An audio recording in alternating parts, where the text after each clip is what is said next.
साल 2025 का प्रयागराज महाकुंभ अपने चरम पर था। गंगा, यमुना और सरस्वती के संगम तट पर अनगिनत श्रद्धालु डुबकी लगा रहे थे। अखाड़ों के साधु संतों का जमावड़ा लगा था, लेकिन इस बार एक नागा साधु की चर्चा पूरे कुंभ में जोरों पर थी। लोग कहते थे कि उसके पास रहस्यमयी शक्तियां हैं। उस नागा साधु का नाम अघोरानंद था। कोई नहीं जानता था कि वह कहां से आया, लेकिन उसकी आंखों में गजब की चमक थी। कहा जाता था कि जब वह ध्यान में बैठता तो उसके चारों ओर एक रहस्यमयी आभा फैल जाती।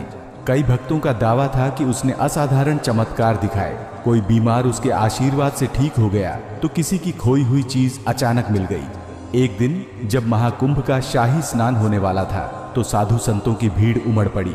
प्रशासन चुस्त था, पुलिस हर ओर तैनात थी। तभी खबर आई कि नागा साधु अघोरानंद बिना किसी अखाड़े की अनुमति के मुख्य घाट पर अपने शिष्यों के साथ डेरा जमाए हुए हैं। पुलिस ने उन्हें वहां से हटने के लिए कहा, लेकिन साधु ने मुस्कुराते हुए कहा, यह गंगा सबकी है, मुझे किसी की अनुमति की आवश्यकता नहीं। पुलिस अधिकारी को यह बात नागवार गुजरी। उन्होंने बलपूर्वक साधु और उसके शिष्यों को वहां से हटाने की कोशिश की, लेकिन तभी अघोरानंद ने अपनी आंखें बंद की और एक गहरा मंत्र बुदबुदाने लगे। अचानक चारों ओर तेज हवा चलने लगी। संगम के जल में हलचल मच गई और वहां खड़े कुछ पुलिसकर्मी बेहोश होकर गिर पड़े। भीड़ में अफरा तफरी मच गई। कुछ ने इसे साधु का गुस्सा कहा तो कुछ ने इसे महज संयोग माना। वरिष्ठ अधिकारी ने तुरंत सभी पुलिसकर्मियों को पीछे हटने का आदेश दिया। साधु ने शांत स्वर में कहा, मुझे शक्ति प्रदर्शन में कोई रुचि नहीं, लेकिन जब अन्याय होगा तो प्रकृति स्वयं हस्तक्षेप करेगी। इसके बाद साधु धीरे धीरे भीड़ में विलीन हो गए। लोगों ने उन्हें फिर कभी कुंभ में नहीं देखा, लेकिन उनकी कहानियां पूरे प्रयागराज में फैल गईं। कुछ ने इसे एक दैवीय चमत्कार माना तो कुछ ने इसे महज एक रहस्य। लेकिन जो भी था, उस दिन संगम पर कुछ ऐसा हुआ जिसे कोई भी भूल नहीं पाया। नागा साधु अघोरानंद के गायब होने के बाद प्रयागराज के कुंभ में एक अजीब सा माहौल था। पुलिस प्रशासन ने उस घटना को भुलाने की कोशिश की, लेकिन साधु की शक्तियों की चर्चा पूरे मेले में फैल चुकी थी। साधारण भक्त तो छोड़िए, बड़े बड़े अखाड़ों के संत भी उनकी रहस्यमयी ताकत को लेकर हैरान थे।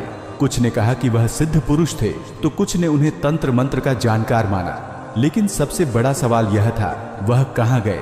अघोरानंद के गायब होने के बाद कुंभ में उनकी खोजबीन शुरू हुई। पुलिस ने उन शिष्यों को पकड़ा जो उनके साथ थे, लेकिन वे भी कुछ नहीं जानते थे। उनके अनुसार साधु ने बस कहा था, संगम बुलाएगा तब फिर आऊंगा। एक दिन पुलिस को संगम के किनारे एक काली माला और एक त्रिशूल मिला, जो देखने में बहुत प्राचीन लग रहे थे। कुछ लोगों ने दावा किया कि यह अघोरानंद की ही निशानी थी।